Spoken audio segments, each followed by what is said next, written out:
What is up, guys? It is Tony here, and today we are doing the 1,000-mile review of my new 2016 Camaro V6 RS.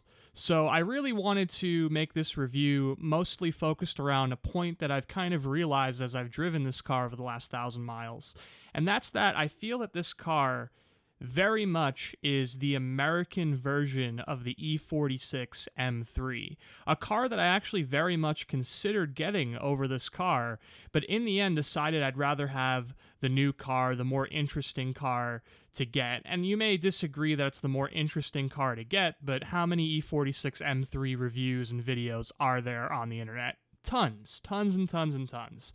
And at the end of the day, you know, getting a new car, there's a lot of perks to getting a new car over a used car. I could go through all those, but that's not what this video is about. That being said, I really quickly just want to discuss what I mean when I say that this is the American version of the E46 M3. What I mean by that is that when you look at the power to weight ratio, and when you look at the platform, the rear-wheel drive front engine platform with a 6-cylinder engine, all around, it kind of fits. And when you look at the statistics in terms of the 0 to 60 numbers this thing puts down, when you look at the lateral Gs this thing could put down, it's very comparable to the E46 M3 in terms of performance. Now, that being said, does that mean much? Not really, because it took Chevy how many years to get to a point where they could put out a 6-cylinder sports car, rear-wheel drive sports car that competes with the M3? It took them a long time. That's definitely well noted. And I'm not saying by any means that, you know, Chevy's the best and they're way better than BMW in every way. That's a whole nother discussion. And I think that there's a good argument to be made that the SS Camaro competes with the M4 at this point in time. Now, all that being said, I just feel like it's a very interesting vehicle, this car, now with its much lower weight number, you know, coming in at just under 3,500 pounds. The fact that it puts out 335 horsepower, a very respectable number, more horsepower than V8s were putting out if you go back 10, 20 years ago. And this thing puts down 0 to 60 numbers that are competing with the last-gen V8, with the last-gen SS Camaro, and with the even 5-liter Mustangs. Now, of course, if you compare it to the current models, it does not compete. That's obvious. But what I'm trying to say here is I'm really proud of what Chevy has done with the V6 platform. To be completely honest, I didn't expect them to do this. My plan with this car upgrade, changing from the last V6 I had, was to get a V8 stick shift muscle car. And I obviously came out of it with a very different car than what I intended to get. Pretty much the same car I had before. But the reason for that is just because of the immense improvements that have come out of this car.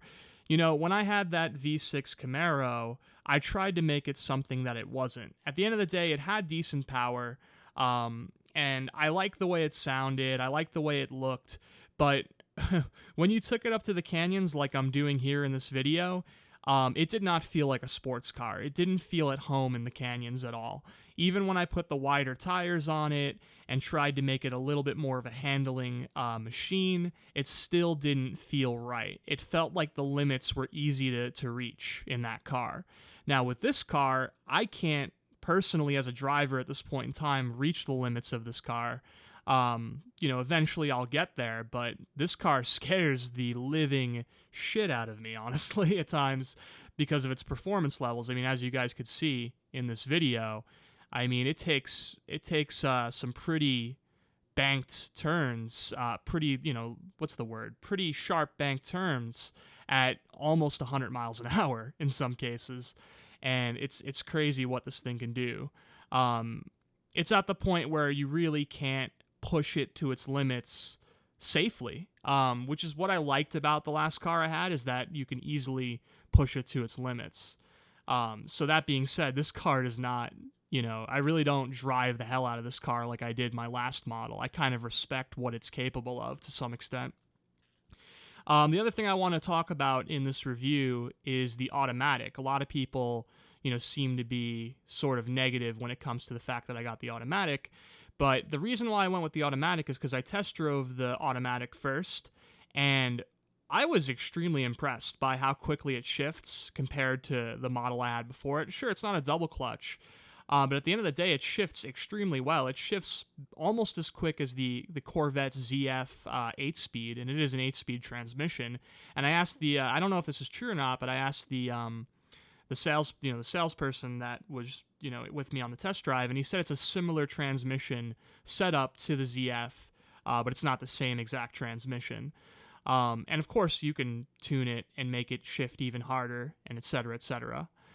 But all around, I'm very happy with the car. The build quality of it, the interior design, and everything is extremely, extremely improved.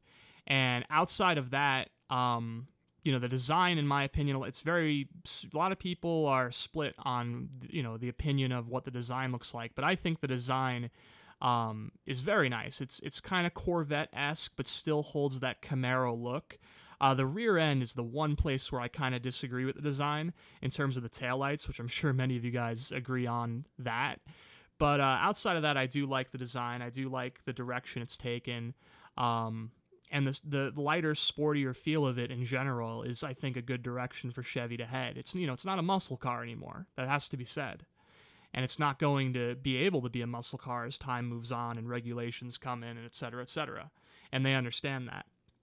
So all that being said, so far I'm really enjoying the car. I'm enjoying the performance of it. It's leaps and bounds over the last generation V6. Sure, it's more expensive than the last generation V6, but it's well deserved. I am going to do a more detailed review in the near future that really goes into every single detail about this car, and giving a very detailed review. But at this point, I just want to do a quick little video discussing my first 1,000-mile impressions and this, epiphany, this thought I had that this is literally the American rendition of the E46 M3. And if you disagree with that, I understand. I know I'm going to get some flack for saying that. But if you went and drove this car and you've driven an M3 before, I'm sure you would agree that it has very similar feeling performance.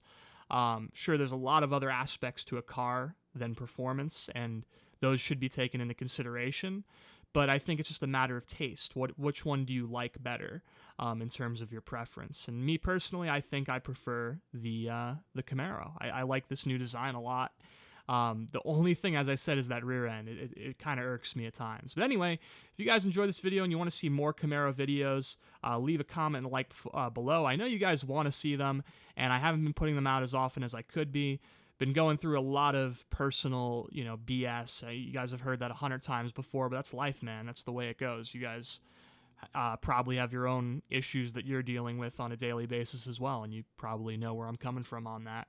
But I'll try to make more videos in the near future. Another issue I'm having is I don't have my GoPro anymore, so I have to, I pretty much lost it. I have no idea where it is, so I'm going to have to get a new GoPro in order to keep making videos of the car. But I'll see what I can do, and hopefully I could have some content coming out soon, and I'll see you guys next time.